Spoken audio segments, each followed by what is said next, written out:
And then back on YouTube? Oh yeah, actually now just leave it as is. Okay. Perfect. So, well, 7 out of 10 of them. Yeah.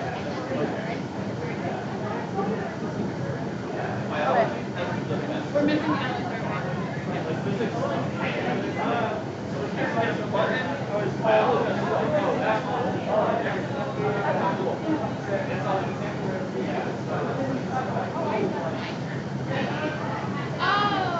Oh, you're Sinestro now.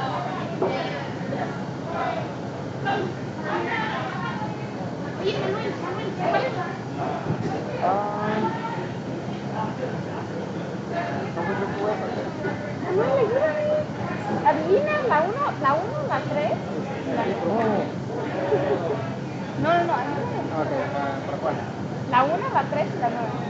Ok, está bien. ¿Esa cuál es? ¿La J o la T? Sí, la J.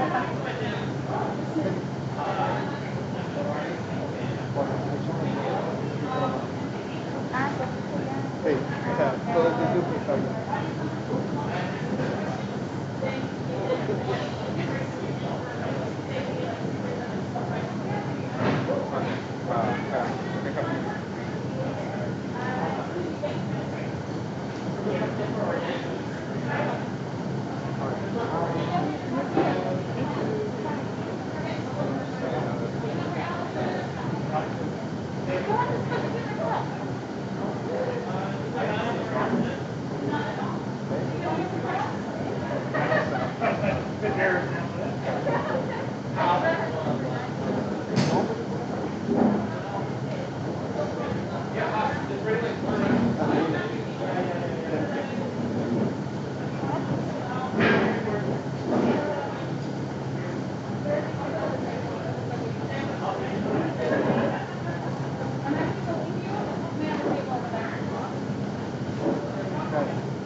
We check the audio, how it's perceived from here, and it's Not too bad.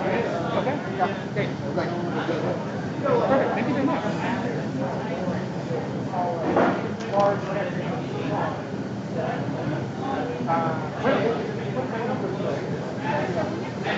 parece que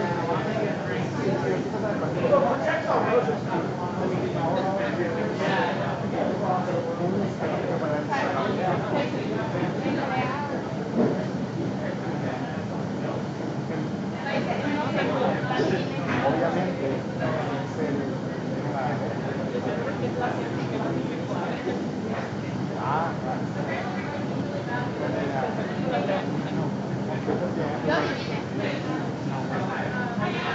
la 9 la más famosa.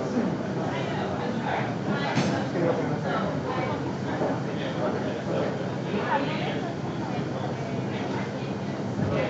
¿Cuál es la de la contienda? Ah, esa no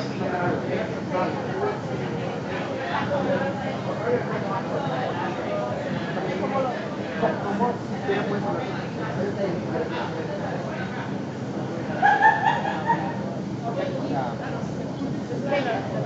a ver, según plan back and forth, según plan up and down, bueno, obvio es Leo, ¿no? Yo creo que es Leo.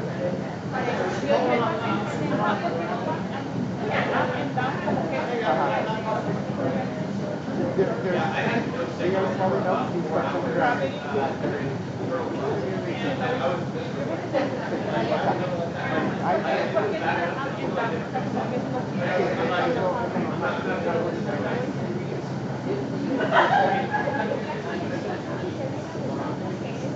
Pues que no tiene sentido. O sea,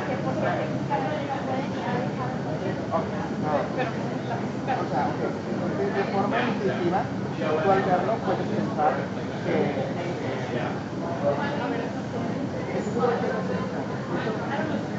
si tú te pones a buscar el número de electrones es tan grandísimo que ni siquiera lo puedes transformar.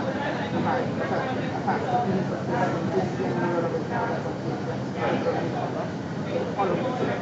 No hace sentido que digas que va en contra de la ley de la física, porque nada lo es. O sea, a veces tú podrías decir, en el aeroplano, en la física, no, solo que pasa nada no hay contra, porque es la definición, la ley de la física en sí misma describe todo.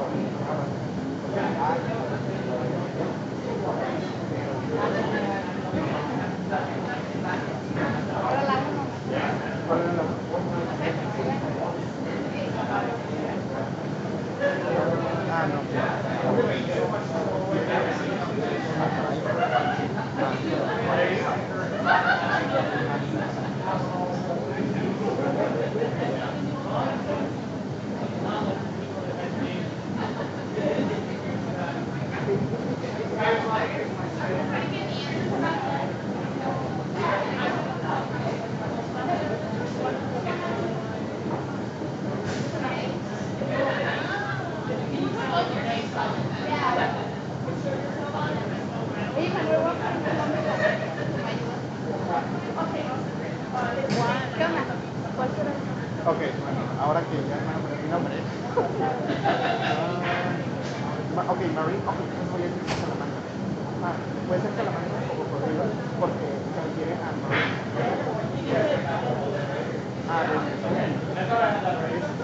Creo que quieren que pensemos que es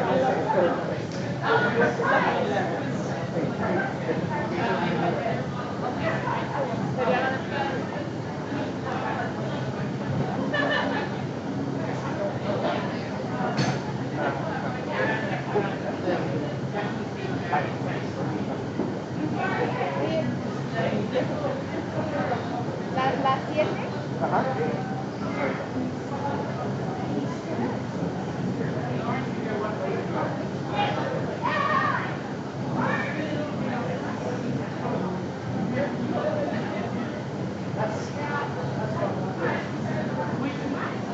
Sí, ven.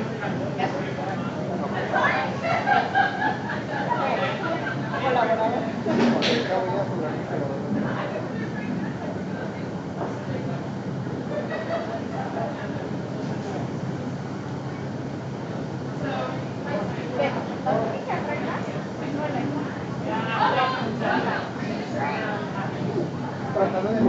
Estoy bien, no sé si me va mal.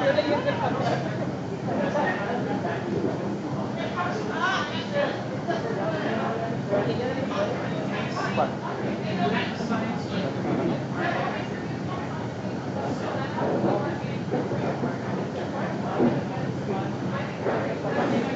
Ah, sí.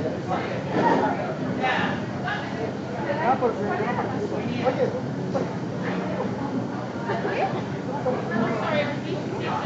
¿qué te dice tal vez?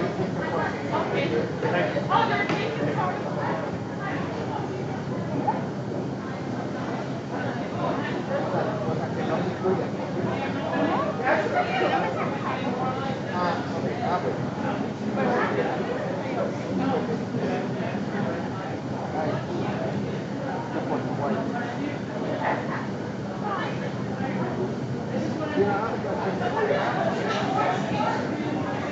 Ya, gana, te dicen que tú también en un premio o algo, ya puedes decirlo. Ah, mira. Vamos. No, estoy bromeando. Incluso si no lo vendemos y nos ¿Llevas? oye, un sticker, ¿no? 50 centavos, un algo para cada uno. A ver, ahorita que vienen las 7, ya quieres colaborar.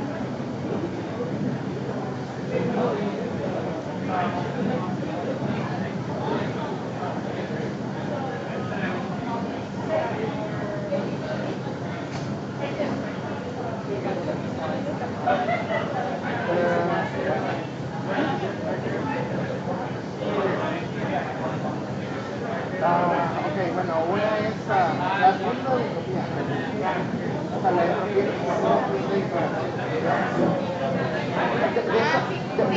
pero de esas seis, creo que la respuesta es los componentes hablan del profesor Molecular Machine. ¿Cuál es esa?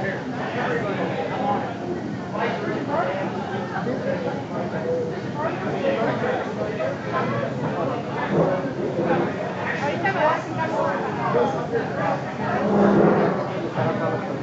a ver, no sé cuál es. Ah, sí. De la vez para cuál? Para las dos. Ah, ¿cuál? ¿Cómo es?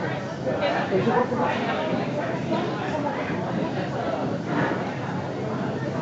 o sea, es que si no quiero de la cara.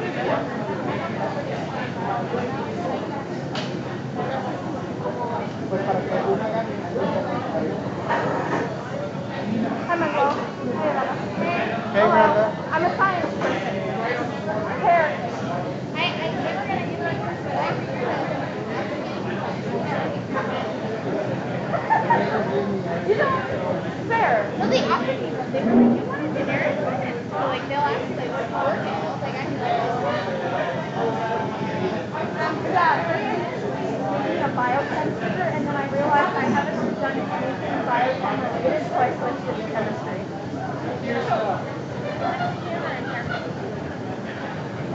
Sahara, I believe. Sahara, Antarctic. It's not an Antarctic desert, is there? Yeah.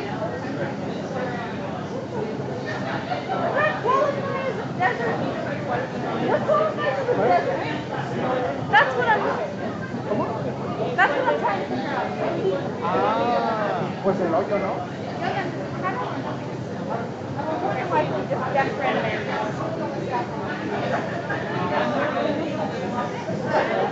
O es para trillar. Nice. Nice. Hey, Ben, you stand right there.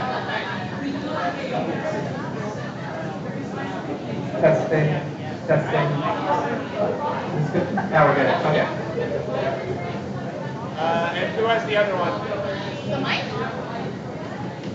Testing. That's good.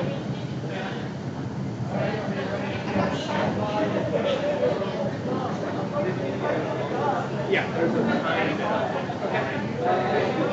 I think that should be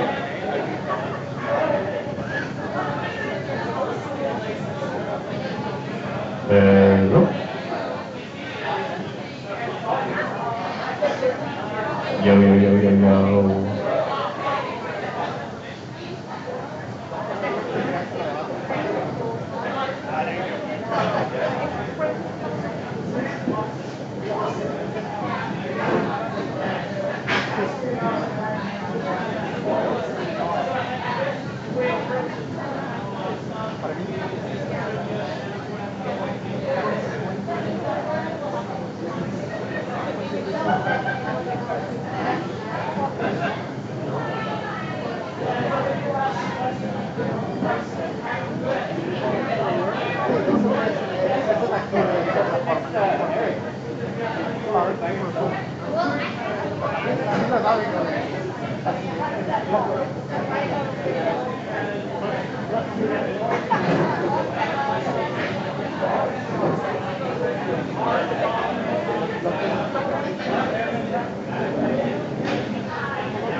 Hello everybody. Welcome to Tap Talks. Thank you all for coming out tonight. My name is Ben. I play with fire.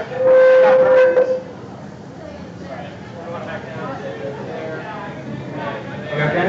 Okay, now it's better. So hi everybody, welcome, and thank you all for coming out tonight. My name is Ben. Now, in case you haven't met me, this is my first time actually emceeing for Tap Talks, so please go easy on me. But in case it's like your first time coming out here tonight, let's get a quick rundown for how everything's going to work. So we have 3 really great talks lined up for tonight. We're going to start off with Merlynd Nestell, who will tell us a bit about microfossils. Then we're going to move on, and Alexander Fairchild will tell us all about low energy sources of electrons, DNA damaging electrons. And finally, Katie Kang will tell us all about superbugs and ineffective drugs. So it should be a lot of fun. I'm really excited for the talks tonight. I hope you all are too. And as you probably have already noticed, there's a bit more to Tap Talks than just the Tap Talks themselves. We also have trivia running across the screen right now. There's 10 questions and there should be sheets at each of the tables. And I really want to encourage everybody to participate in the trivia. It's a lot of fun because we also have some really cool prizes available for the people in like the top 5, the best trivia people, the best trivia masters here tonight. We have a bunch of really cool Tap Talks swag with us right now. So there's these cool Tap Talks shirts we have. We also have a bunch of Tap Talks pint glasses you can have, as well as little, they're over the back. Take a look. You can see all the cool stuff, the cool trivia prizes that we have available. We also have little flash drives and stickers, a lot of awesome, great stuff to compete for. The UTA Planetarium has even donated a couple planetarium tickets that we get to hand out tonight, as well as our gracious hosts, Legal Draft Beer Co. So do participate. And then also, even if you feel like you're not doing so great at the trivia, we always like to choose one random person who turns in a sheet, and they will get to walk home with one of the cool prizes we have in the back there. But that's not all, there's more. We also have a raffle we like to do every month. You can get the raffle tickets by making little donations to Tap Talks, monetary ones, and so we can keep doing what we love, hosting these talks here and providing cool prizes. You can also get raffle tickets themselves by showing the people in the back there at the table that you follow us on social media like Twitter, Instagram, Facebook. And then there's more. I feel like I'm in an infomercial right now. If you look around, you'll notice that some people have little buttons on their shirts, as well as these like fabric wristbands. You can look over at Nick in the side there, show wristbands, thank you, and the button. If you go talk to these people, they're scattered all throughout the room. They can tell you all about their research, the cool things they get to do with science, and you can collect these wristbands and take them from the back, get little keychains or stickers and things. So a lot of things to be working on. I encourage you all to get involved. For now, we're going to be doing a little bit of trivia for the next few minutes, about 5-10 minutes of this. So you can have some time to settle in, get a beer, work on some trivia, and then we'll start off by learning all about microfossils. So welcome to Tap Talks, everybody.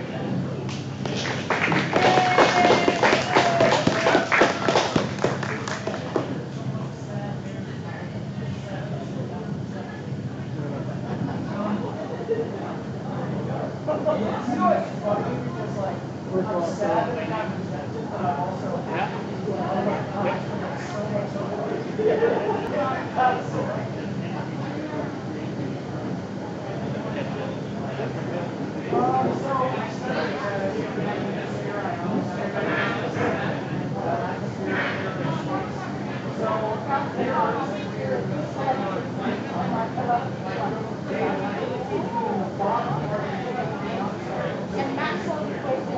use your phone.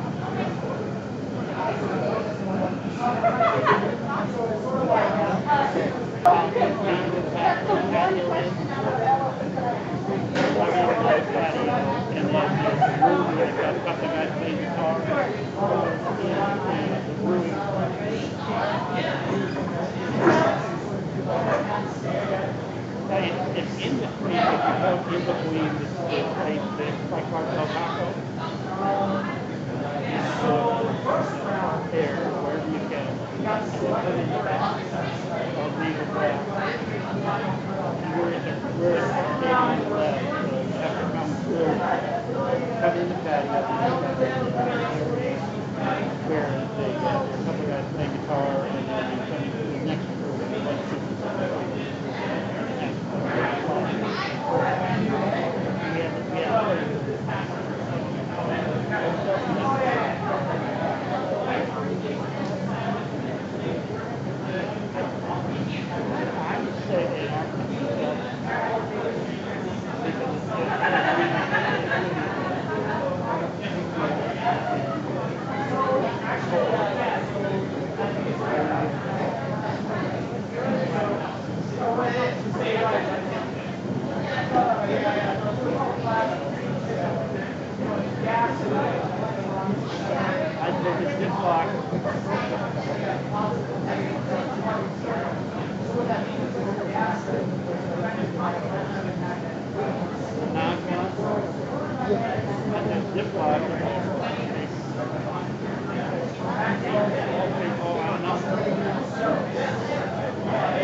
I just want to let you know. So at about like 7:20 or so, about 10 minutes, well 7 minutes or so. I put up the... Yeah, he's gonna start with the microfossils, and then there is another like a PDF in there. He's gonna go over the slides real quick and then switch over to this like So he will let me know, or... Yeah, I'll be like, Are you also in the same folder? okay.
We're almost to the rock.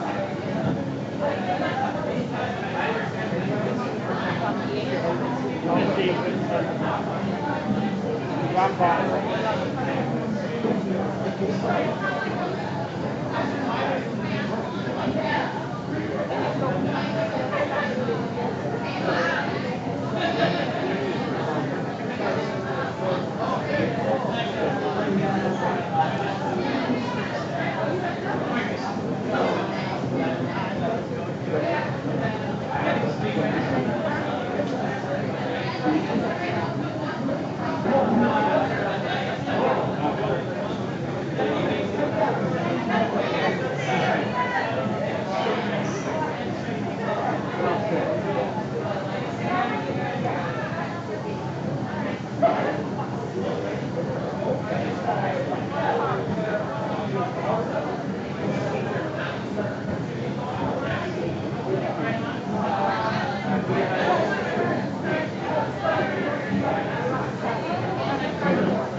So this, you can use this, sit over here, or could you try turning on your microphone and seeing if it works? Does it work? Sounds good. Sounds okay. That's great. Okay, that works. All right. All right, everybody, hello. So we're going to start with our first talk for today.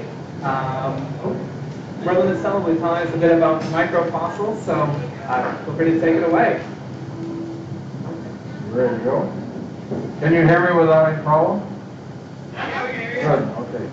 My name is Merlynd Nestell. I'm a professor of mathematics. You thought you came to talk about microfossils, didn't you? But also mathematics and geology. I've been 50-50 and now I'm 70-30 and I'm trying to go 100-0 this next year on geology. A lot of you probably don't think about microfossils. Is this thing working? Yeah, okay. You think about dinosaurs, right? Dinosaurs, everybody knows about dinosaurs from 2 years on. But not many people know about microfossils. But microfossils are really valuable as far as dating rocks. Dinosaurs aren't so valuable as dating rocks. You can drop somebody in any place in the world and have them look at some rocks with a hand lens, knock off a few pieces with a hammer, and you can look at the microfossils, and quite frequently you can tell exactly what the age of the rock is. I've had the privilege of looking at rocks in about 30 different countries in this world, including China, Russia, Middle East, South America, and everywhere.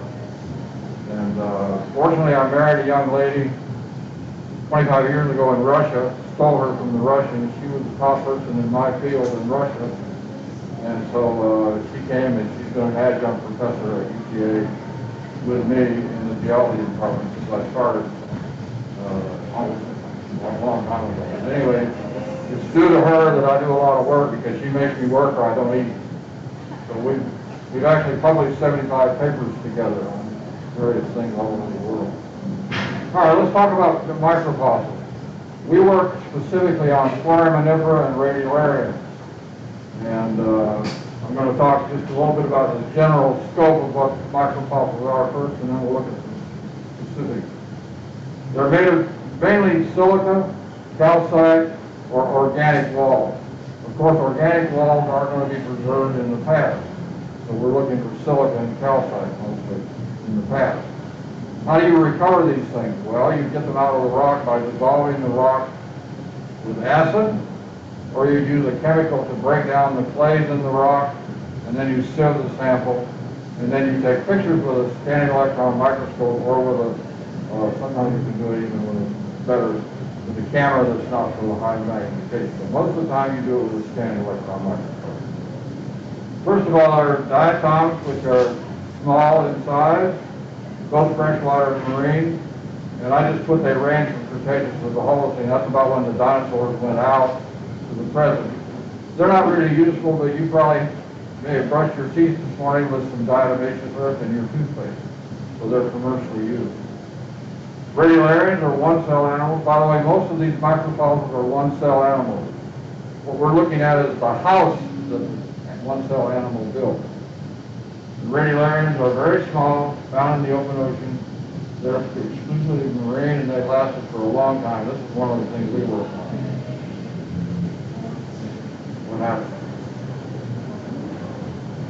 Oh, I want to do this one. On the left, you see some diatoms. They kind of look like little hat boxes in some cases. And remember, you're looking at something here that you could put probably 100 of these on a pinhead. So they're pretty tiny. On the right-hand side, we have some radiolarians, and they are tiny. You could put probably 100 of them on a pinhead. Remember, these things floated in the ocean, and then their skeletons are made out of silica, so they drop to the bottom, and then they're preserved in the bottom sediment. And then in the past, they've done the same thing. There are generally two types of these things, hat-shaped ones and spherical ones, as you can see there. There's some hat-shaped ones over on in the middle part. There's kind of a propeller-shaped guy. That's a third group, some that don't fit either mold, the hat-shaped or the spherical one. And we work a lot on radiolarians from various places, mainly in West Texas right now. And then this is a picture of just some of the crazy-looking things that you get in the early part of the fossil record. Then we have some things called, that's a mouthful, coccolithophores. Now, you know what the white stuff is in Dallas if you drive through a road cut. Austin chalk, it's called. It's loaded with these coccolithophores. You have to look at a coccolithophore with a microscope of between 750 and 1,000x to even see them. You can't see them. But most of that chalk that you see in the Austin chalk is built out of these things. And you can recover them very easily. You just take a little spatula, take a little bit of Austin chalk, put it on a screw slide with some glue, look at it under a microscope, so you can do it very fast. And these things have really great usefulness in the oil industry. And I have a former student who actually supported himself for many years doing consulting for the oil industry in the Gulf of Mexico, and all he did was tell them where they were when they were drilling. And he could tell them within 10 minutes of them bringing a sample exactly where they were. That was his expertise. Then we have some things called Ostracods. They kind of look like little clams, and they're very fancily ornamented, as you'll see coming up on the next slide. Then some things that look like gastropods or snails in bivalves, they're called Terrapods. They're pretty small, and you find them in the ocean today very commonly, but maybe one of those would fit on the top of the pinhead, so they're a little bit bigger. And on this slide, we see some of these coccolithophores. So this is what the Austin chalk is made of, a lot of these things. There are also some other types of microfossils in the Austin chalk, which we'll see a little bit later, called foraminifera. These are Ostracods. Look how fancy they are. And remember, these things are about the size of a pinhead, although some of them get up to maybe a quarter of an inch or a half an inch. But most of them are pretty tiny. These are the Terrapods. Pretty little things.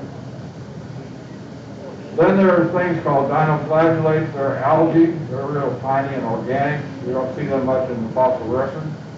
Pollen and spores come from plants. Then we have something that I've written a lot of papers about. They're called conodonts. They look like teeth. And you can imagine studying conodonts if you just took your teeth out and put them down on the table and then tried to organize them back into how they went into your mouth. That's kind of what we try to do. And I've been involved in several projects where we tried to take the collection that we got and put them back in how they were actually organized in the mouth of the organism. The organism is actually kind of a little fish-like thing that lived in the past. Totally extinct. The conodonts are hard to work with because you have to take the rock that they're in and extract the conodonts with hydrofluoric acid or formic acid. Hydrofluoric acid is a really bad acid to use. Formic acid will give you a bad skin burn, and that's the acid of choice. So you can take 5 pounds of rock and reduce it down to a tablespoonful of residue, and then you examine that residue in a microscope, or expand like on a microscope. The conodonts do not dissolve into formic acid because they're made out of a material that's not soluble. And on the left we see some dinoflagellates. And as I said, they're organic. On the right is just a picture of one without doing scanning like on a microscope. But they're pretty funny looking things. These are pollen grains from Siberia, 10,000 years old. And these are these conodonts that I was talking to you about. I have a paper at the end of my talk that I want to show you what the real world looks like. Stuff from the Guadalupe Mountains area in West Texas. This is somebody's reconstruction of how conodonts change through time. We call this diagram a phylogenetic tree. It looks kind of like a tree, doesn't it? And this man's opinion is that these things change through time by moving their bumps around a little bit, changing their way they're curved and things like that. Somebody else may study this assembly and come up with a different idea. That would be his construction of the phylogenetic tree. This is how science works, you have different opinions about it. Then we talk about the foraminifers. This is the thing that we work on. My wife and I work primarily on foraminifers of various types. They live in the water column, they float. They also live on the bottom. We call them planktonic or bentonic. Those are the two names that we use. Here are some of the planktonic foraminifers over on the left. Notice they look like a bunch of little balls all together. Now for size, scale, you could probably put 3 or 4 of these on the end of a pinhead in some cases. That's how big they are. And then on the right side you see one that has some spines on it. If you go to LSU and go into the geology building at LSU, you'll see one of these things that's about 5 feet in size. Because one of the geologists there for many years studied these things and he named this thing. And they honored him by making a model of it in front of the geology building. And then on the top right, you see what one of these things looks like in the water column. They had a lot of organic stuff around them. But of course, the fossil specimen doesn't have any organic stuff left. Now these things die, they float to the bottom of the ocean. Unfortunately, they're made out of calcite, and it turns out that calcite's undersaturated below about 12,000 feet. So these things dissolve. So you can't study them in real deep water. You have to study them in shallower water. Now the radiolarians, on the other hand, are silicious and they don't dissolve. They can go to the bottom without any problem. And then here are some organisms that live on the bottom. Now I want you to notice that the difference between these two things. Notice the planktonics look like a lot of little balls all joined together. But look at the variability in the bentonic ones. These things live in many different places at the bottom, from very shallow water out to deep water. They built their houses sometimes out of other particles.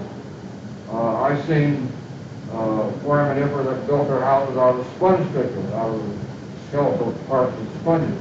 And only then, how did a one-cell animal know enough to look on the bottom to pick up only the sponge spicules from dead sponges and glue them into their walls? Very strange. And on the right-hand side, you see some benthonic foraminifera that are found in Florida. Lots of variety. That's the thing I want you to take away from this. A lot of variety. I already said a little bit about how to collect microfossils, so I don't need to say much here.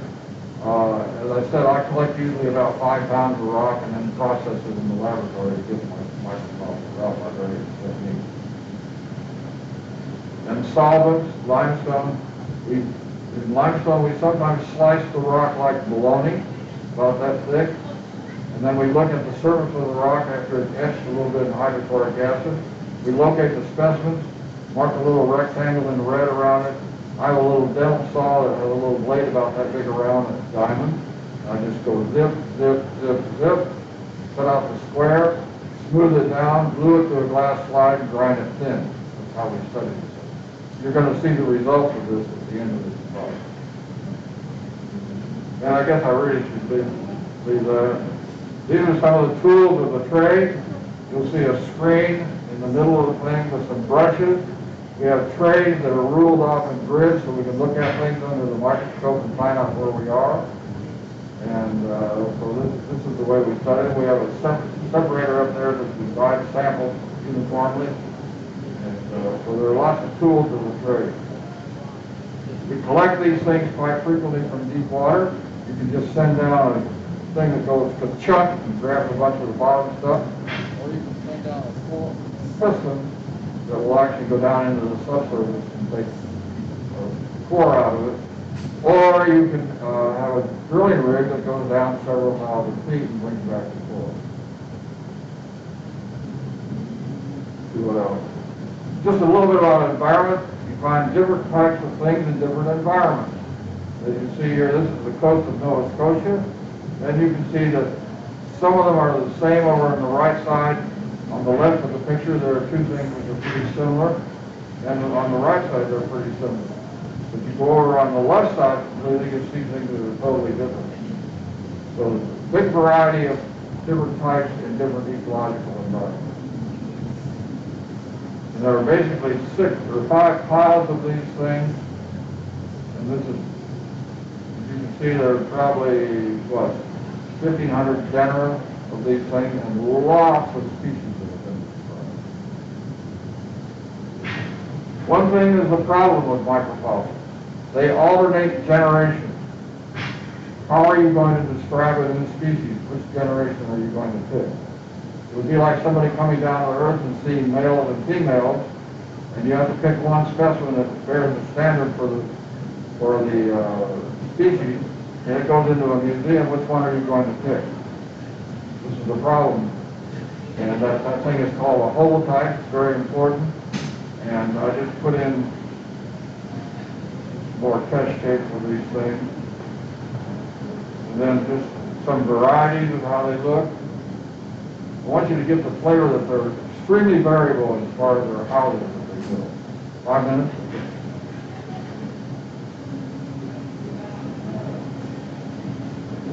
And then some varieties of shape. And then these generations, small and large, these are two things that belong to the same species. Which one would you pick to be the great name bearer for this particular species? The great big one or the little one? All right, I'd like to look at the other paper for a minute. 3 or 4 minutes.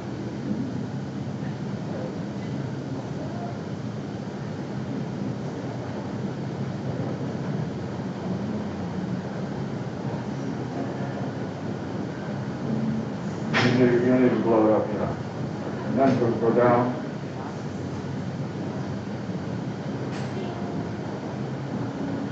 Whoa. We're done or? No, this is right here. I want picture first. This is a road cut right at Guadalupe Mountain National Park at the entrance to a very famous canyon called McKittrick Canyon. And I and my wife and a student actually did this paper. You have to look at the sideways, you can see that it's just a bunch of layers of rock there. And what we did was sample bed by bed these layers of rock, brought them back, process them, and then I'm going to show you what you get out of it. All right, let's go down. More. Keep going. All right. Now, this is what you see. What are these things? Well, notice that first of all, for scale, we're looking at less than a millimeter for each one of these specimens. And these are thin sections. These are made by cutting the chips out of the rock, putting them on slides and grinding them thin. And these are some of the different varieties of foraminifera in this particular locality. All right, let's go one more. Look at the variability of these things. Keep going. It's all within these layers, about maybe 20 feet thick, and we sampled bed by bed. All right, a little bit farther. Great variety. Next. And next. And next. Some of them got big. These are actually up to about a 1/4 inch long. So you're looking at something that's a 1/4 inch long. You have to look at the structure. All right, keep going. And these are some solid specimens that we actually recovered without having to make thin sections of it. You don't see a lot of the structures on these, but these are scanning electron microscope pictures of these things. Again, next. And these are radiolaria. And as I said, you can probably put maybe 20 or 30 of these on the end of a pinhead. Keep going. Now some of these are broken because in the process in the spines break, they have a lot of spines on them. And then next, these are these things called conodonts. These are the mouth parts of this organism that swam around in the class. Okay? I think that's it. Maybe one more. All right. Let's do one more. That's it. So that kind of gives you a little bit of a flavor of what we do. There's a little bit of lab work involved, but not an onerous amount. We spend a lot of time taking pictures, putting these things together. Photoshop is real wonderful. You can lie so much with Photoshop. I have specimens from Oregon that have a lot of fractures in them, and I actually glue them back together with Photoshop.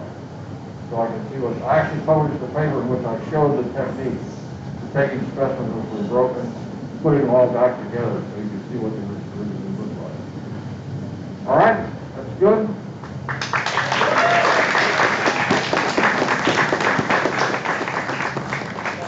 Thank you so much. Now, do we have any questions from Merlynd about microfossils? Yeah. Go ahead. So yeah, my question is, how do you date the fossils? How do we date the fossils? How do you determine their age? How do you date them? Yeah. Well, fortunately, in West Texas, we have some ash falls, volcanic ash falls. Those ash falls have zircons in them. And those zircons were formed when the ash fell. And we can actually date the uranium isotopes in the ash fall. And they're the layers, so we just look at the layers, find these ash falls. But those are called absolute dates in geology. We use fossils for relative dates. We use volcanic activity for absolute dates. And as I said, fortunately we have several layers in West Texas that are ash falls. But that ash falls are pretty important because they give you something to hang your hat on. Okay, thank you. Any other questions?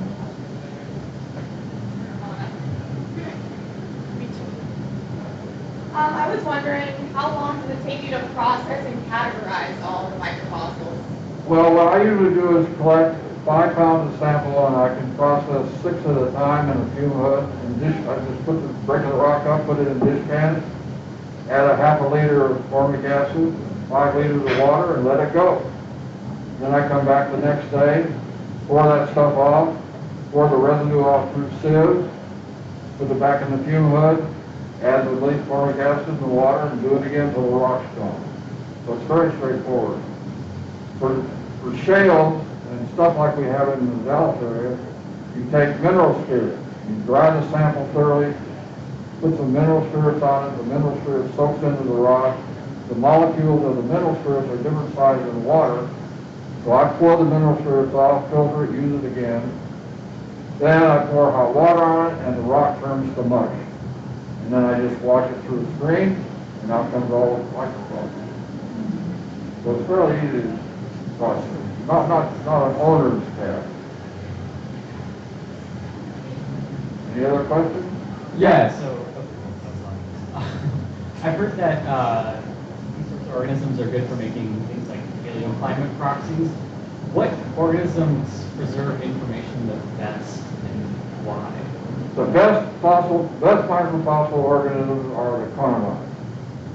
The conorons, that element that you saw is called the P element. It's the main element of the conoron, and it evolved very rapidly through geologic time. And it's very valuable. A person who's a conoron expert can nail down almost precisely within a few million years where that organism lives without a problem. Except you have to process the material to get the conorons out. That's the problem.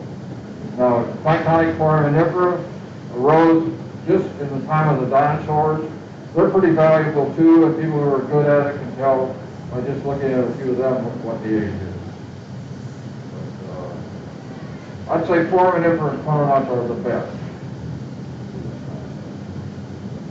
especially with commercial use. So can you use the, I have 2 questions. So can you use the shape of the ones that are buried to determine, to date them? Oh yeah. What you do is have the ash falls, and then you know that something between 2 ash falls has to be in that. The rocks were deposited in the right way. Now, I happen to be interested in some fossils from what are called exotic terrains. I've worked on that all my life. Exotic terrains are pieces of geologic real estate from Baja California all the way to Alaska on the west margin of North America. I just wrote a paper with my wife that was published this summer which shows that some microfossils from British Columbia are identical. If you put them side by side, you can't tell the difference from those found in Siberia near Vladivostok. And my wife actually has been to that locality, and I wanted her to take me there for years. I've been to Russia 25 times, because we have an apartment in St. Petersburg. We go to live in the summertime. But she wouldn't take me there because she said when she went to that outcrop, there were a bunch of snakes. So she said, I'm not going back again. But anyway, we put these things together, and you swear you were looking at the same thing. So my question to you then is, how did you get stuff that looks the same in southern British Columbia and the east part of Siberia? How did that happen? Well, these things were on seamounts out in the old Paleo-Pacific Ocean. And those seamounts spread with a spreading center like the Mid-Atlantic Ridge.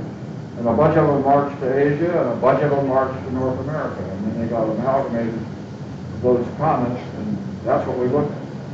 So it's really exciting to look at this kind of stuff, to find this stuff.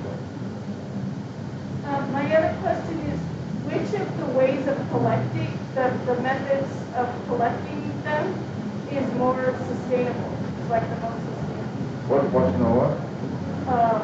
Collecting the samples of fossils. Yeah. Like you showed different ways that you do that. Which one of them is the most sustainable? Most obtainable? Sustainable, like for the environment. Oh, you mean for environmental interpretation? Yeah. Well, remember, these things live in the ocean. Now, I will tell you one thing. These planktonic foraminifera that I talked to you about, some of them coil left in cold water and they coil right in warm water. That would be useful, wouldn't it? Because suppose you take a core in the North Atlantic, you go down and drill a core. and you look through it, and there are a whole bunch of left coils. What do you know? You know the surface waters at that time were what? Cold. And then as you go down a little bit farther, you get some that are coiled to the right, then you know the water on the surface was warm at that particular time. And there are actually constructions of these things. I had a slide that showed that toward the end, but I didn't get to it.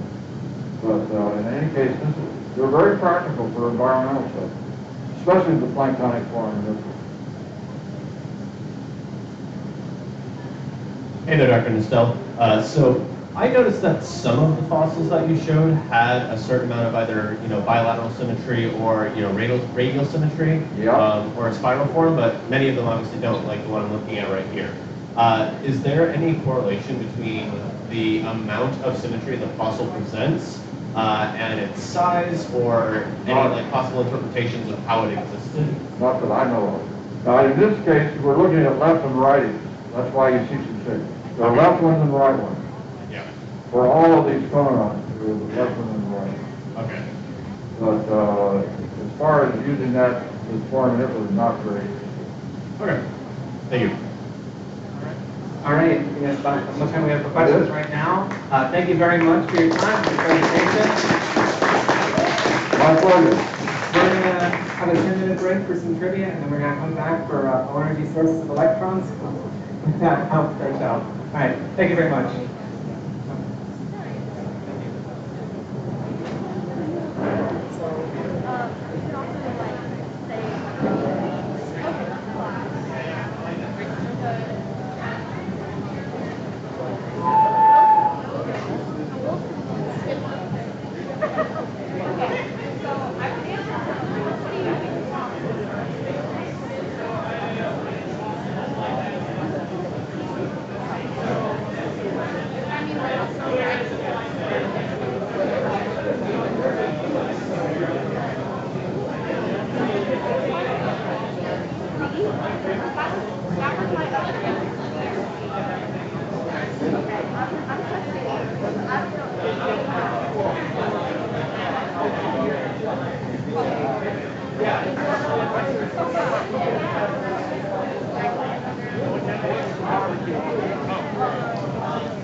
So just one quick announcement. If you are here in Dr. Dolly Wall's class, there's a sign-in sheet in the back right.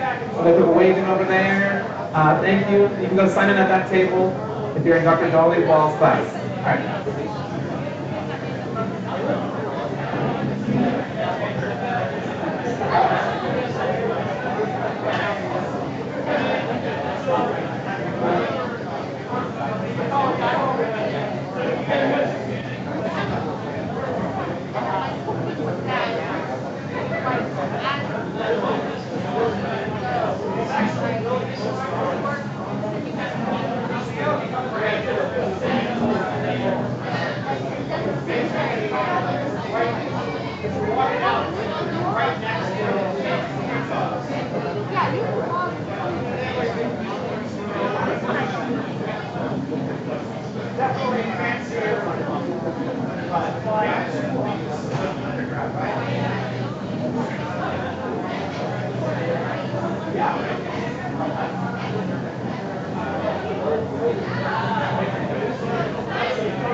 Open up Alex's slides to the hot just to look through them. Okay, yes.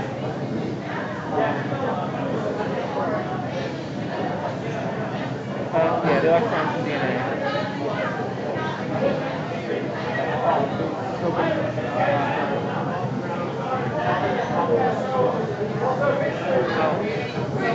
Wait, oh god. Wait, trust me. It's too difficult, don't worry. It's not, it's fine, don't worry about it. It's just moving around the screen. Oh, okay. I just wanted to, yeah. I full screen this and okay. Yes.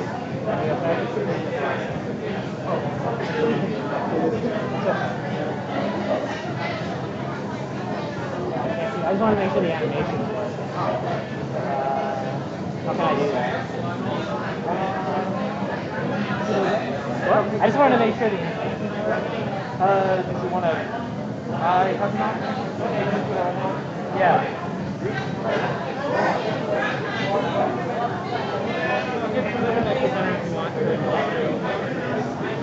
Sorry? You can just put it up with the second if you want. I mean, I guess there's not really anything we can do about it right now, so I'm just not worry about it. Thanks, Joe.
And so there's two really big advantages to using positrons or using antimatter to study the emission sources of low energy electrons.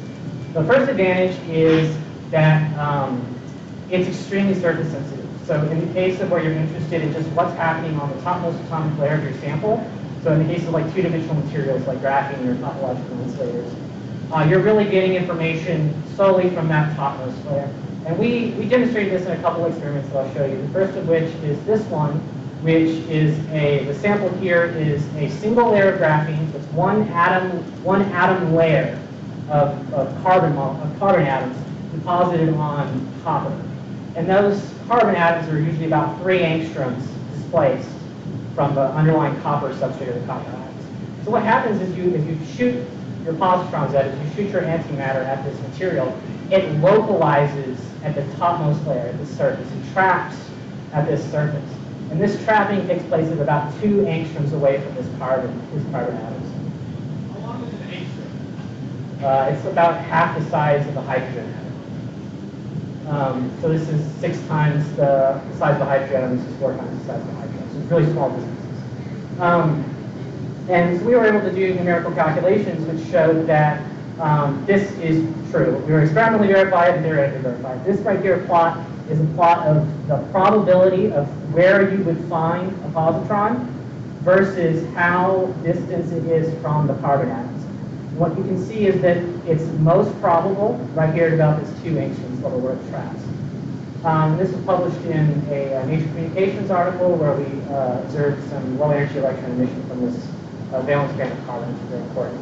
The other experiment I'd like to talk to you about is an experiment we did many years ago of palladium on copper. Now, palladium on copper has a very interesting property that when you heat it, it forms it goes from being this single layer of palladium on it to this checkerboard pattern. We'll see how that plays out in our experiment. So the first set of measurements we do is we shoot our positron, it localizes at the surface. The gray atoms are the palladium atoms, the orangish atoms here are the copper atoms. And so what you can see is the positron is only touching the palladium at very low temperatures. So what our signal, so then it goes through the annihilation process, it kicks out that electron, that OJ process I was talking about. We measure that electron, we measure the time flight conversion energy. And this is what we get at the end of the day. And what we get is a characteristic peak of palladium with no copper. You don't see any copper, which is that surface sensitivity coming in. Now what you do with this system is if you heat it up to 303 Kelvin, room temperature, it forms a checkerboard pattern. So now on the surface there's some gray, there's some orange. So now we're going to repeat the same experiment. We're going to shoot a positron at it, it's going to localize at the surface. Only this time now it's touching some gray and it's touching some orange. It's touching some palladium, it's touching some copper. So what are we going to see in the spectrum? We're going to see this little copper peak starting to emerge.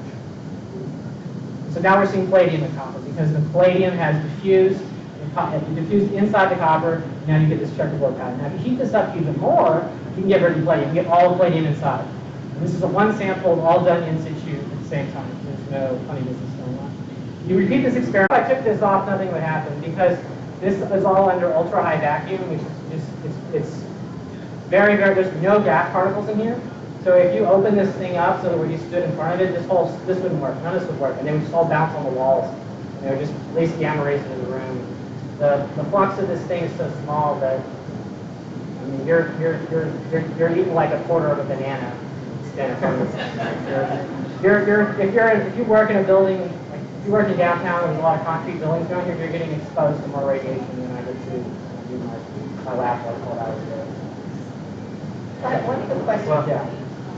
Your findings as part of the antimatter work that you were doing, did I hear you say that it could have uses to fight cancer, to destroy cancer cells, or has the potential to have further study? So my particular work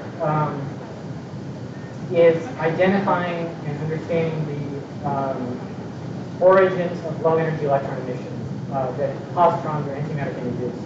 What we found is that in materials that are used in cancer therapies, there was a source of low energy electrons that had not previously been accounted for in the literature. And the description of how the mechanisms of these cancer-fighting nanoparticles work is not clear on the process of how to get from A to B. So what they do is they put the nanoparticles in, they shoot it with X-rays, or they use some sort of radiation to induce the emission of electrons, which then creates oxygen rapids. And they don't really know how you got from the electrons to making the oxygen rapids, which is what actually does the cancer-fighting part. It's what actually kills the cancer cells. So we're thinking that this might be related because titanium dioxide is a known photosynthesizer, and it's been known in the literature that when you get these low-energy electrons, that they induce these things called strand breaks in DNA. So if you locally are putting these titanium dioxide particles inside a tumor, which they know how to get them into the tumor. They know how to do that. And then you produce all these electrons that they essentially kill the cells all around in the nanoparticle. It's just that there's more cancer there than not. So I didn't do any cell work, I didn't do any biology work, I just did that work. All right. Well, thank you again, Alex. That was a great talk. So we're going to put the trivia up for a little bit longer, make sure it goes a few more times all the way through the questions. And if you're participating in the trivia, make sure you get your forms in before the beginning of the next talk. So you can turn your forms in at the back of the table over there with all the tap talk stuff. So we're going to let's go 2 more times, please. And we can get started within 15 minutes. Okay.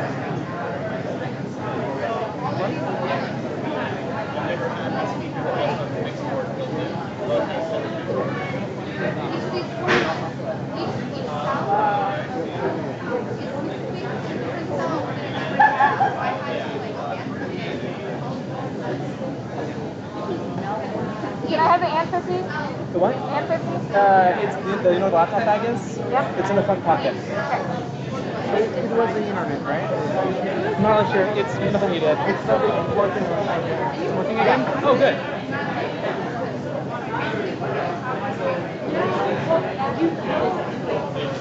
Mic check. But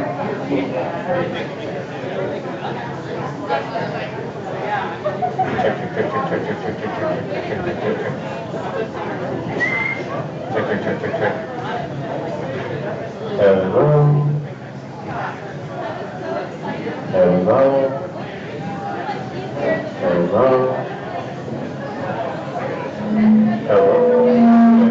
There's where it is. Good, buddy. All right.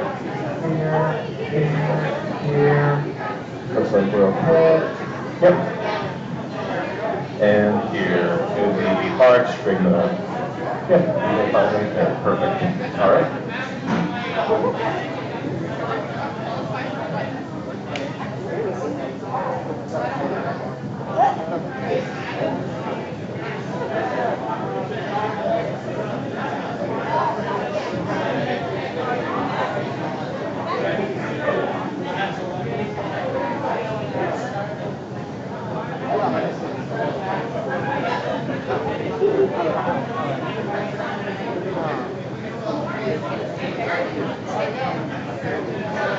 And yeah.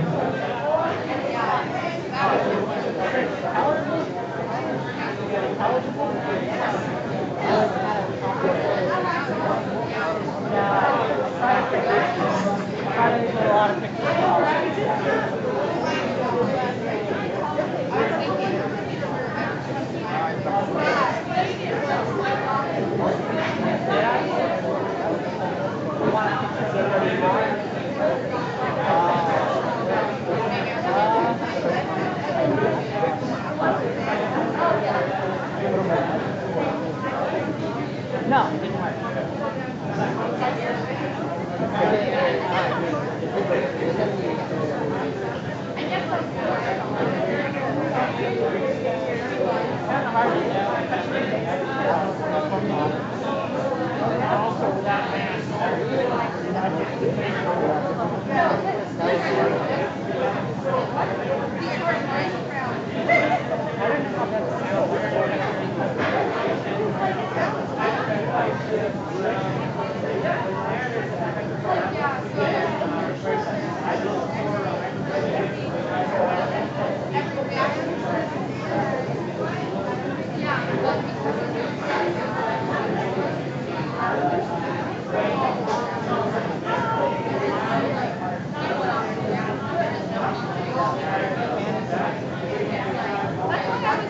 Okay, so here's the link check 2, looking at all the schema, normal volume, more normal talking voice, hopefully in this corner. We're also good in this corner, even all the way over here. That's cool, good, I'm happy about that. And now we're going all the way back here, still normal talking voice, this is okay for any of the normal things.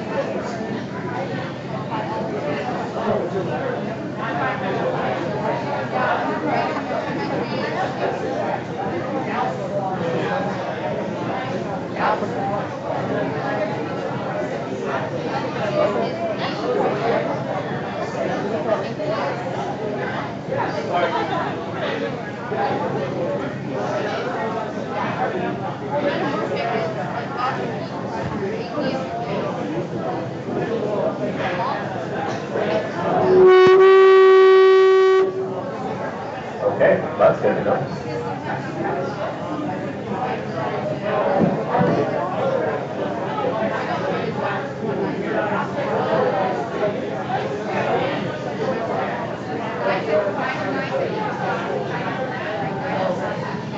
Okay, it's okay over here.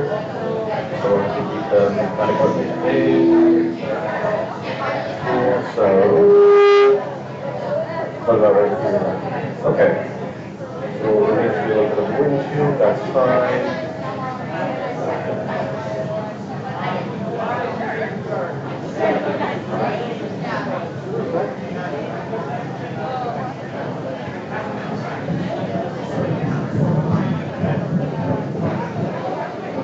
Over there, and then this is that one.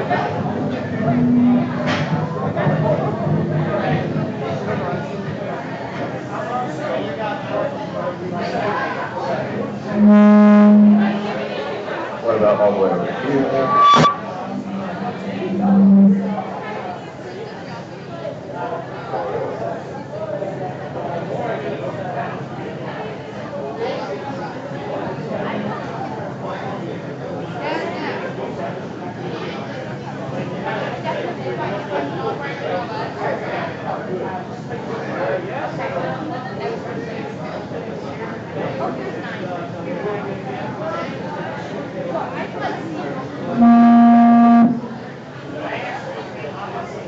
Check, check, check, check, check, check, check, check, check.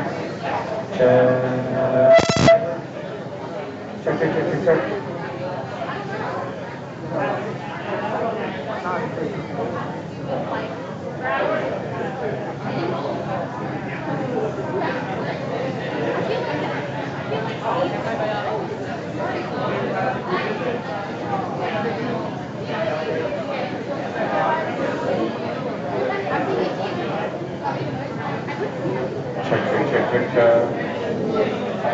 Check over here, a little bit over here, that seems to be fine.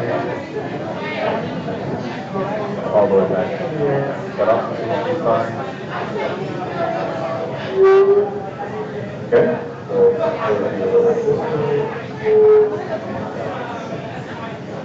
up here, license to up here.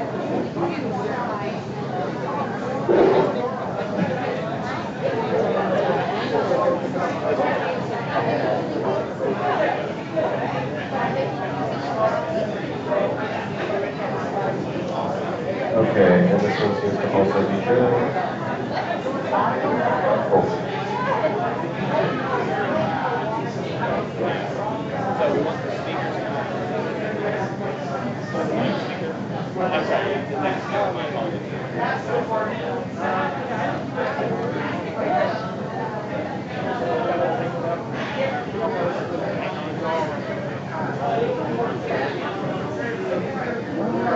I'm pretty sure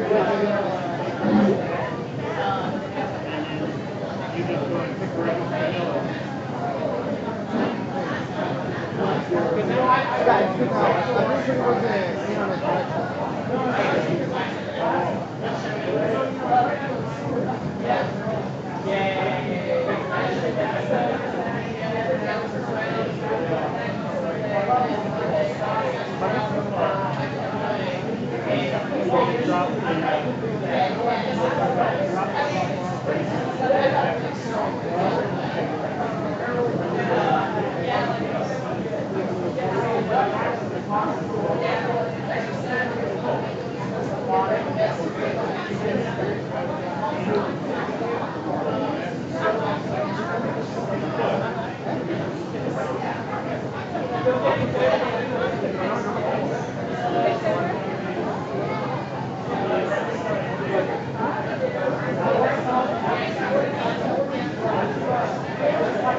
All right, everybody, if you're still holding on to your trivia forms, the time to bring it back now, because we're about to start the third talk, and we'll be grading all those trivia forms, so turn them in now before it's too late.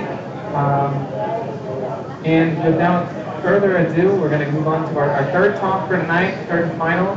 And so could everybody give a warm Tap Talks welcome to Katie Kang, who will tell us about superbugs and ineffective drugs.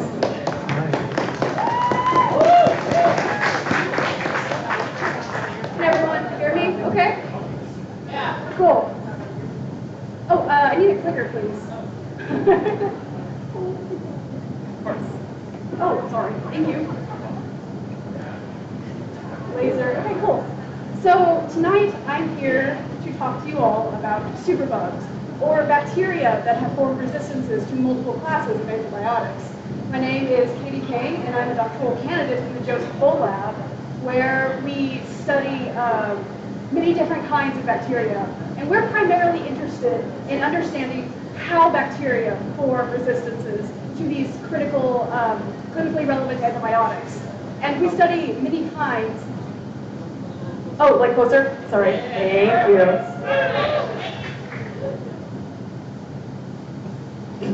Okay.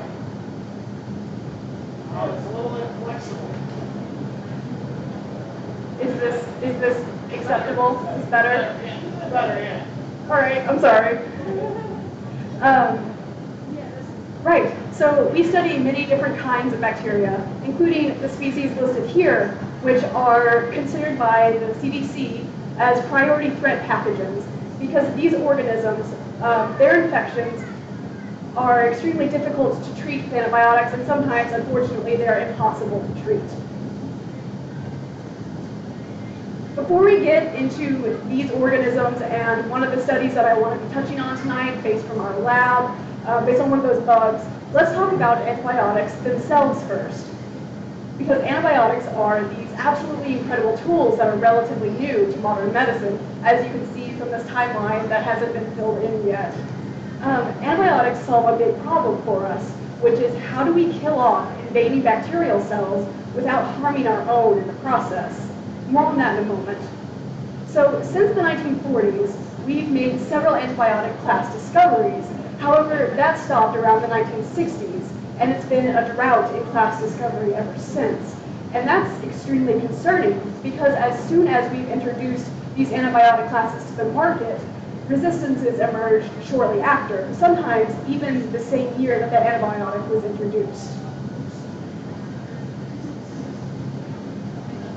There was a very critical study out of Harvard by the Kashoni group that very elegantly and visually demonstrated antibiotic resistance evolving in real time. And I'd like to show you that clip.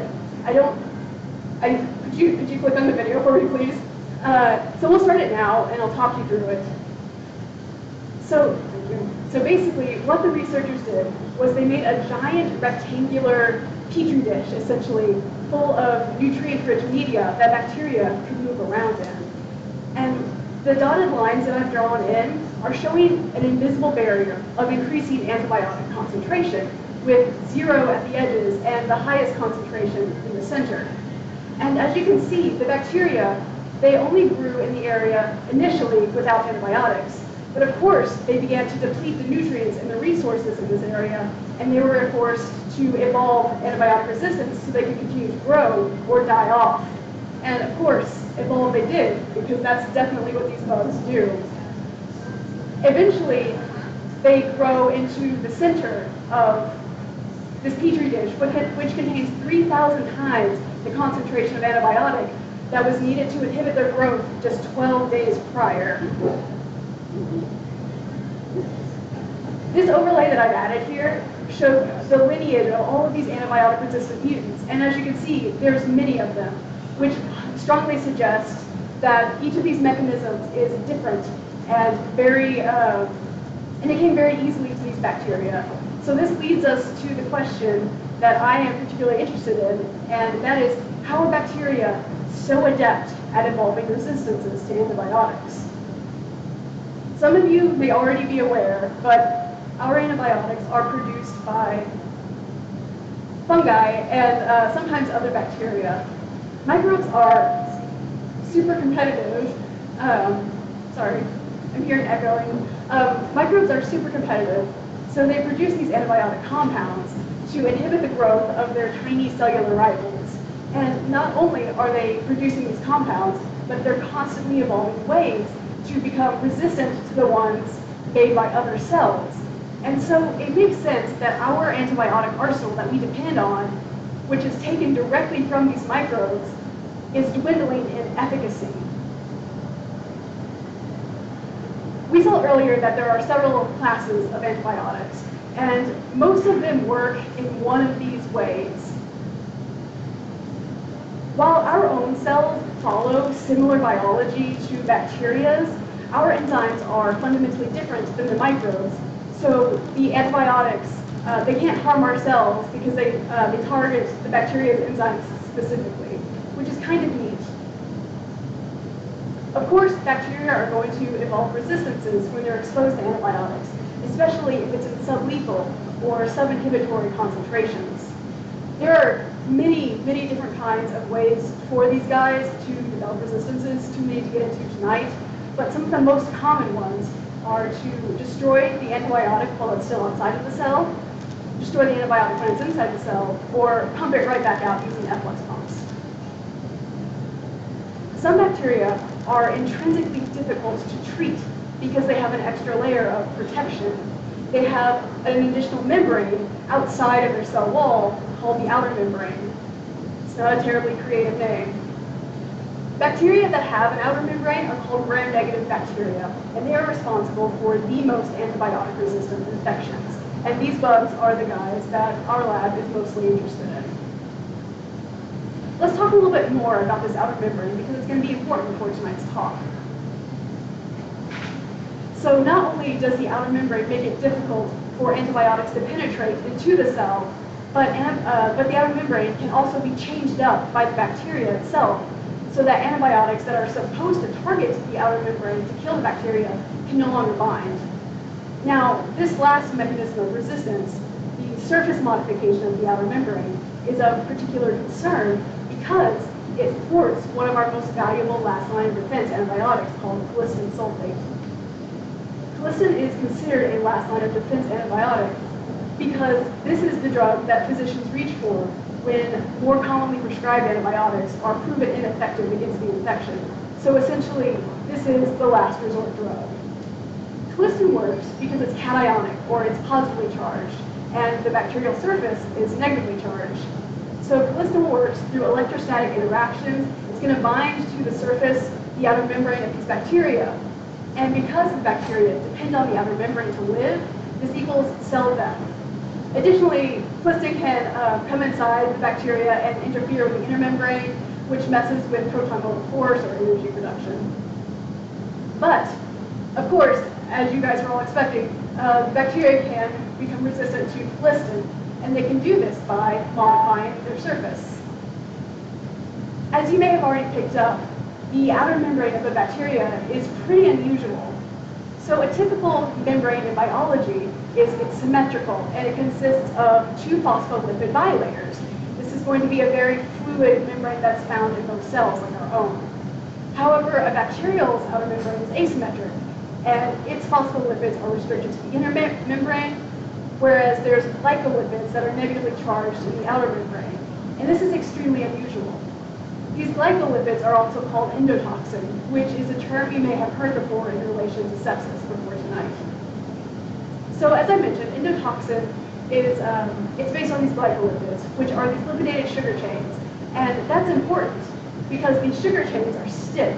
So this provides the bacteria an extra very rigid layer of protection that a typical cell membrane could not. So it's almost like the bacterial membrane, the bacterial outer membrane is like this cell wall membrane hybrid. It's very unusual and very cool. Additionally, because it's based on sugars and it's not a phospholipid, it can be very quickly and easily modified if the bacteria is in an in-hospital environment and it needs to change up its surface to protect itself. And I do mean modify quickly because new endotoxin can be transported to the surface of the cell at over 1,000 molecules per second. Bacteria can change up their outer membrane in several ways, including in ways that allow it to sneak past parts of the innate immune system, which is extremely worrisome. But the way that is most important for the talk tonight is the addition of a positively charged group to mask the negatively charged endotoxin so that callistin can no longer bind to these cells and kill it. Now that we have the required background knowledge of bacterial physiology out of the way, we can dig into this study from our lab on Enterobacter cloacae, which is a member of the Enterobacteriaceae family that you saw earlier. Before tonight, you might have heard about antibiotic resistance quite a bit, but through this study, I'm going to tell you about a different kind of antibiotic resistance called heteroresistance. So heteroresistance occurs when a clonal population, that is to say a genetically identical population of bacteria, is mostly sensitive to an antibiotic. However, a very small particular concern, because this small subset is typically small enough to go undetected in clinical screens for sensitivity. And so if a patient is accidentally given an antibiotic that their infection is heteroresistant to, this small subpopulation that was undetected is going to overpopulate and lead to treatment failure for that patient. E. cloacae, the organism that we saw on the last slide, is particularly notorious for developing heteroresistance to this last line of defense antibiotic, callistin. So our lab was interested in trying to figure out what is the mechanism allowing this genetically identical population of bacteria to become heteroresistant. Why are some cells dying while other cells are not? So to start, we decided to look at the surface of these bacteria to see if there was that positively charged addition that should be able to protect them from callistin. And we did this using a mass spectrometer. It seems not unlike the instrument that we heard about in the previous talk, where the laser ionizes our molecule, our endotoxin, and then it shoots it to the back of a sensor. And the time of flight, or how long it takes these ionized molecules to reach the sensor, is recorded. And a mass spec profile is generated based on that. And this mass spec profile is based on the molecule's mass to charge ratio. And from that, we can derive the molecular weight and reconstruct what is on the surface of these bacteria. And we can look for the presence or the absence of that positive charge that we're interested in. So when we subjected our bacteria to callistin at sub-inhibitory concentrations and then ran them through the mass spec, we did indeed see these positively charged additions added to their endotoxin. The positive charged additions are here in red. For any biochemistry fans in the audience, it's the addition of a 4-amino-4-deoxyalurabinose. Obviously, the amino group is the positive charge, and they're masking these two negatively charged phosphogroups. So because previous researchers have already solved the synthesis pathway for this positive charge addition, we knew exactly what genes to look at. And these genes happen to be two-component systems. Bacteria use two-component systems to detect stress in their environment and then immediately react to it. The two-component system, in particular here, is going to be a pair of two independent systems that have two stress sensors, which detect stress in the environment, such as antibiotics, a messenger protein, which shuttles the stress sensor down to the relevant genes, and a relay protein, which keeps both of these stress sensors on the same page, and it's an important regulation checkpoint before these modification and transport enzymes are set to work. Something interesting, though, about Enterobacter cloacae is that it's missing this relay protein. And of course, when you're studying these chemical isolates, nothing is ever as straightforward as it would be in a model organism like E. coli. So this adds kind of a mystery to our work. Since there was no stress sensor connecting these two component systems, we were wondering if both two component systems were still required for the proper modification. So to try and answer that question, we made two mutants. Each one is lacking one of the two component systems entirely. We then subjected these to exposure to Plistin, and then we took RNA sequencing data, which basically tells us what transcripts are happening in the cell, what enzymes are being upregulated, what enzymes are being downregulated. And with that information, we can put it into an RNA-seq heat map, and this will tell us about what's going on in the cell. So if we look at mutant 2 first, we see that most of these modification and transport enzymes, they are either, there's not much difference between these enzymes, regulation in the mutant 2 versus in a normal cell. So that tells us that two-component system B is not entirely important for this resistance mechanism. However, when we knock out mutant 1, we see that the modification and transport enzymes, they are severely downregulated, telling us that, oh dear, telling us that two-component system A is absolutely vital for this heteroresistance mechanism. And so while that's important to the story, knowing which two-component system we need to focus on, it doesn't really solve the mystery of this missing relay protein. So to try and figure out what was happening here, we decided to dig into the non-coding region of the genome. And as the name suggests, the non-coding region of the genome, it doesn't transcribe proteins, but it's really important for understanding their regulation, which is what we care about here. And so what we're looking at now is we're looking at the region upstream of the two-component system's messenger protein, which is called OP. And highlighted here are these boxes that are going to be important to regions of homology. We're comparing them to E. coli, Salmonella, and of course our bug of interest, E. coli. These regions of homology are called a FOP box. And the FOP box is important for calling RNA polymerase over so that it'll set down here and transcribe these proteins. This is known, but what was interesting to us was that we happened to find homology of a FOP box upstream of the first enzyme in the modification and transport pathway, but only in E. cloacae and not in E. coli or Salmonella. So this tells us that in Enterobacter cloacae and only in this organism, rather than having a very tightly regulated system that's important for modification, these two systems are instead uncoupled. And it's more of a hairpin trigger reaction, where as soon as the stress sensor is nudged, that's all it takes to set the modification and transport enzymes to work. We were very interested in seeing how this translates to other organisms that are known to be heteroresistant. So we requested many samples. So we requested samples from our collaborators in France, and they sent us this collection of organisms that we were interested in because they are characterized to be both sensitive and heteroresistant.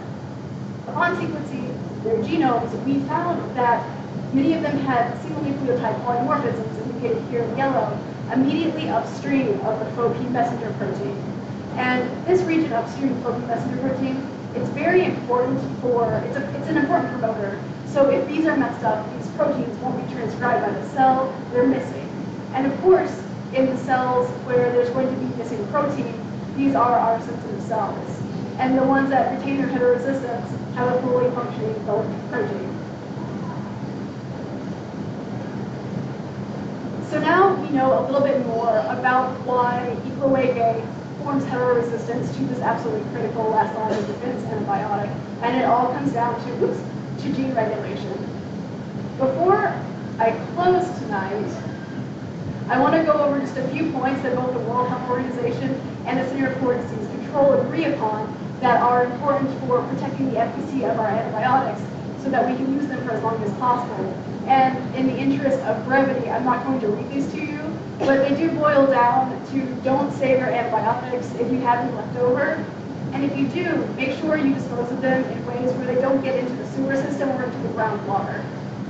And happily, the alcohol-based hand sanitizers that are super popular these days, they act mechanistically to dehydrate the cells, so they're not going to push antibiotic resistance, they're safe to use. And so, with that being said, with other clinicians and a more aware public, we can all take important steps towards better antimicrobial stewardship, and that is to say, we're all important for following the path of this antibiotic resistance.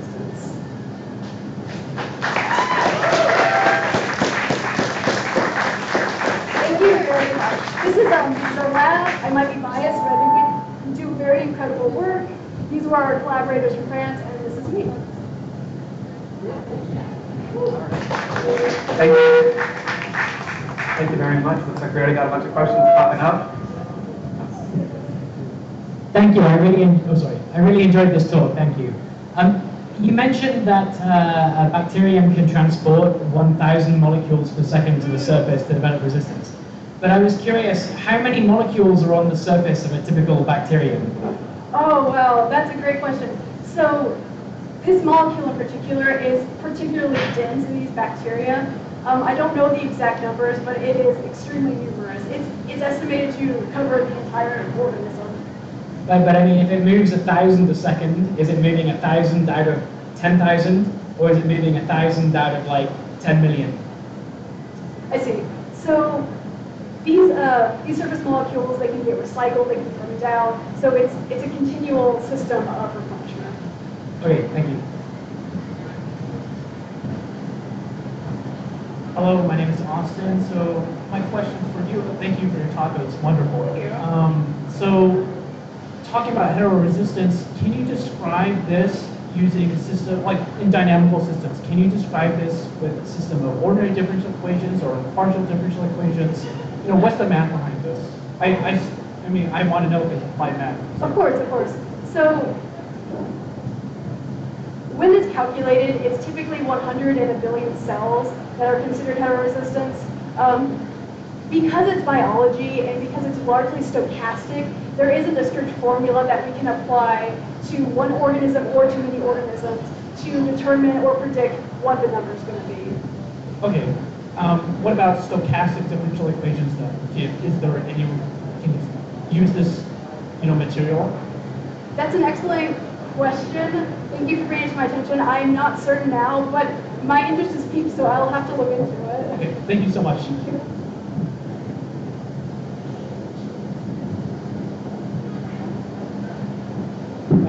Hi. My question was with kind of respect to your first graphic, that with regards to antibiotic development, have there ever been instances in which the bacterial resistance has proven very minimal or ineffective? Or is it always sort of a cyclical process, which there's antibiotic development and there's always bacterial resistance? Yeah, unfortunately, it's going to be more like a cyclical process where as soon as the bacteria has had experience with an antibiotic, either the antibiotic kills them off or it makes them stronger. And so in the future, they'll continue to be resistant to the antibiotic.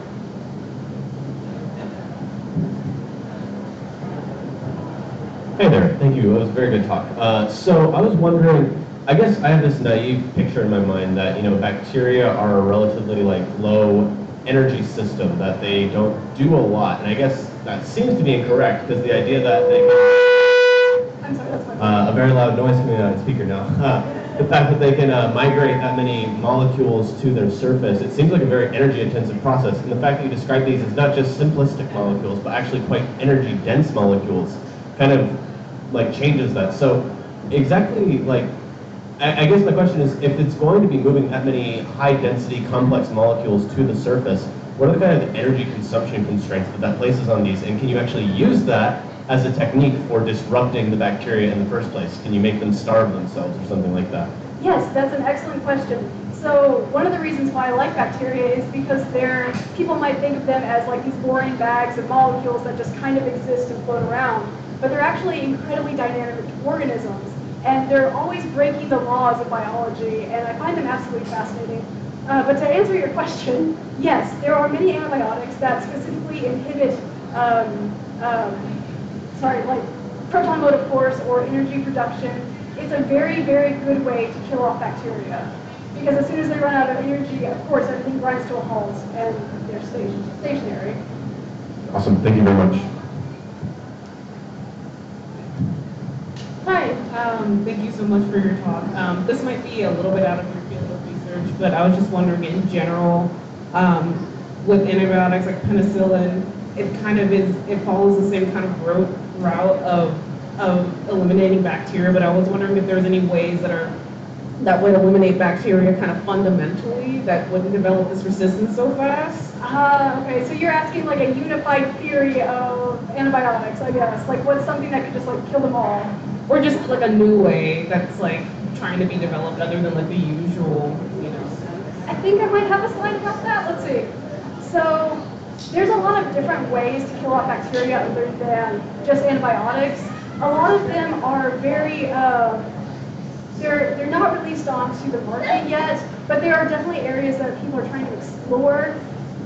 But currently, one of the only ways to kill off the bacteria and ensure that there won't be resistances are things like ethanol or chlorine, things that would also harm our cells. So if it's going to mass kill the bacteria, it's also going to hurt us as well. So it's tricky.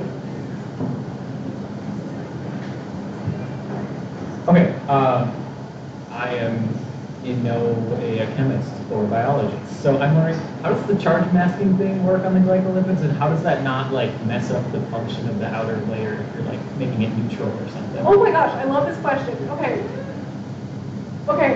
so I gotta go back, I'm sorry. It's important for the answer.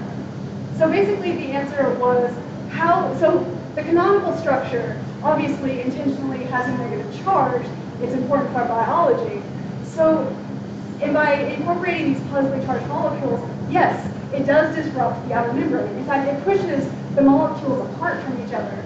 And the bacteria that do this, while they're resistant to antibiotics, it makes them very, very susceptible to many other different kinds of environmental stress. If this bug was to say go from a person back into the environment, it would likely be outcompeted and get killed off, because this is not a good modification to have unless you're specifically trying to fend off a positively charged antibiotic. I was just wondering, is there any negatively charged antibiotics? I'm trying to think, and there's none that I can think of that are based on negative charge and electrostatic interaction. Is there like a reason for that? Or? So for the most part, the surfaces of the bacteria, both this one and gram-positive, can be considered net negative. And so either it would be repelled or it just wouldn't interact.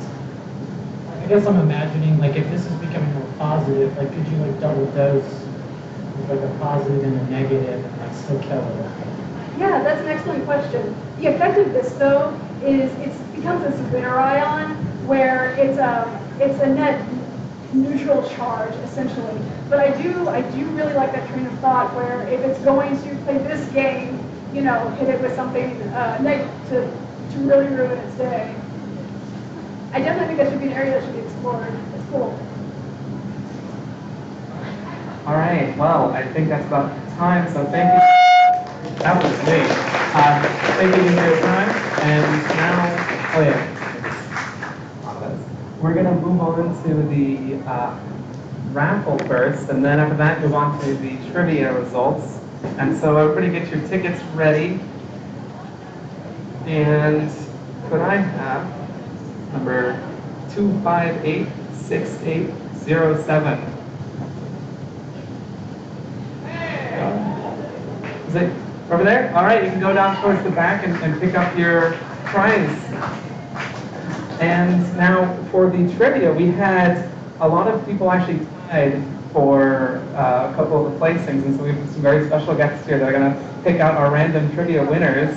And so if you two pick each of you one of these cards out of here, pick your favorite one. Go ahead. All right, thank you, thank you. Now, what are the names on them? Let's see.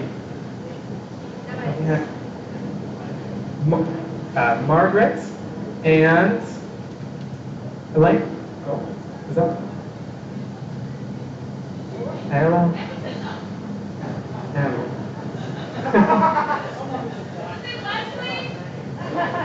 It might be. It starts with A and the last name with M. Starts with the first name starts with an A and the last name starts with an M.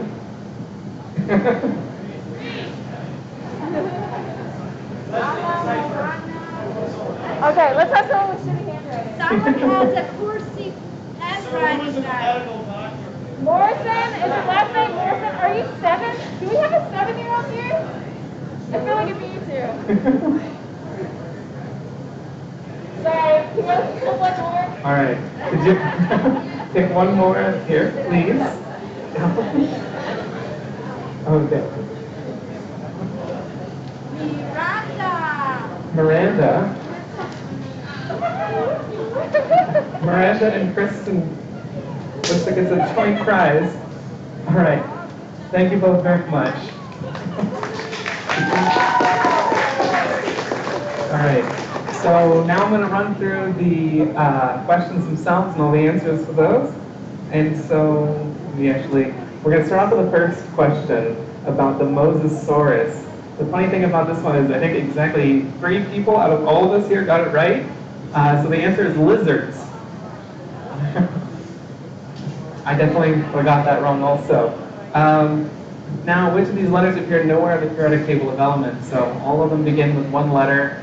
You know, they have their own little letter symbol, so there's a second one. But of all these letters here, the letter J does not appear anywhere in the periodic table. Now, what is a flashover? And I'm thinking a lot of people here might think of this paradox resulting from Barry Allen deciding to go back in time again. That's a flash point. We're talking about a flashover here, which involves the rapid combustion of all combustible materials in a room during a fire. You don't want to be around for that. So now moving on to this bird question here.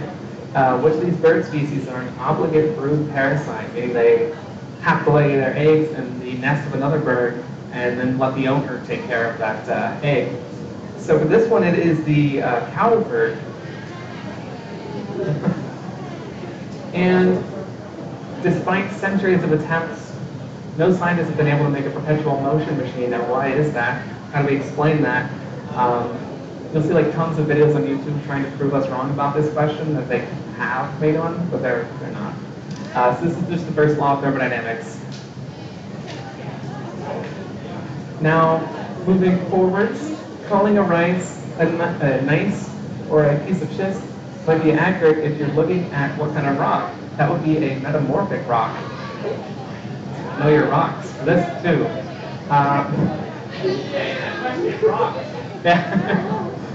So, the largest desert on Earth, which of these is it? Is it the Saharan, the Sonoran, the Atacama, or the Antarctic? Now, deserts don't actually have to be hot, it just can't rain, and it is the Antarctic desert. When it snows there, it just stays around. That's why it's always looking snowy. Never melting. Now, which of these is not a type of cloud? My knowledge of clouds does not help me here. And it is a Ziploc. Ziploc clouds are not clouds. Clouds come in all kinds of weird names. So why can bees fly with such short wings? If you saw the Bee movie, it lied to you. So don't learn from anything starring Jerry Seinfeld. They obey the laws of physics. That would be a really bad thing if they didn't. But they actually flap their wings back and forth to fly. And now, finally, what does the heart rhythm of consciousness ask? And what does it seek to answer? That would be, why do we have personal first-hand experiences as humans? And so, with all these, we still had 3 people tying for first place, and so as in Tap Talks tradition, we're going to have a tiebreaker question. Oh, I think it's in front of me.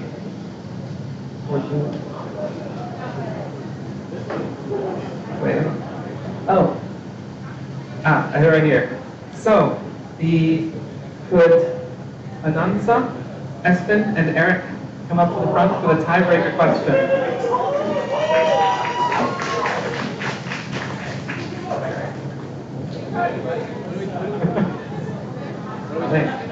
Oh, can we get the microphone up here? Come on up, come on up. You're doing a tiebreaker question. Dead. Okay. Oh, careful with that. All right. So for for the tiebreaker question, how fast? Okay, can you stand over here? Actually, I need to be able to face people. How fast is the Earth moving through the Milky Way galaxy, as measured in barleycorns per second? So, how fast? Half a centimeter, right?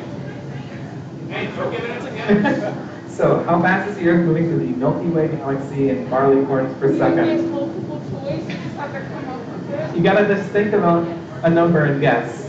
Like a trillion or something. What was your guess? Like, I don't know, 10 trillion or something. Area 10 trillion. Well, I'm gonna go with like 3.27 times 10 to the 6. Okay, about 3 million. Oh. And what would your guess be? That's gotta be more. 2 times 10 to the 8. Oh man, you're doing this all in scientific notation. So, I mean, how many orders of magnitude is that less than a meter? So, it's like 1. about 3 million, you said about 2.7 times 10 to the 8. So the correct answer is 25.98 million barleycorns per second, which is about 2.5 times 10 to the 7th. So you would be closest. And pretty close. And then in second and third. So please run up towards the table in the back. You can collect your prizes. And then we give a round of applause for our trivia winners.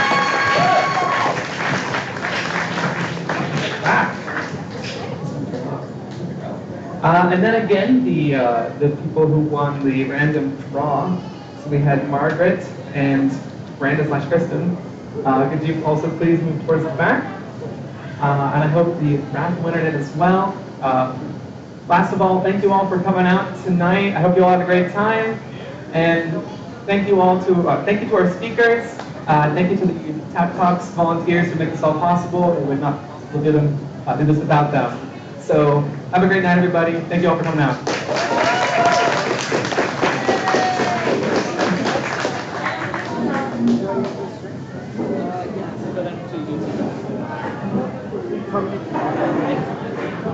Because I can stop sending from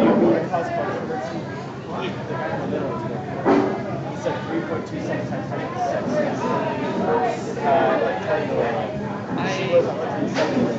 Wait. Yeah. Oh man. It's okay. I think they both got the prize they wanted, so I think it'll be okay. Okay. Yeah, mental math, man. I thought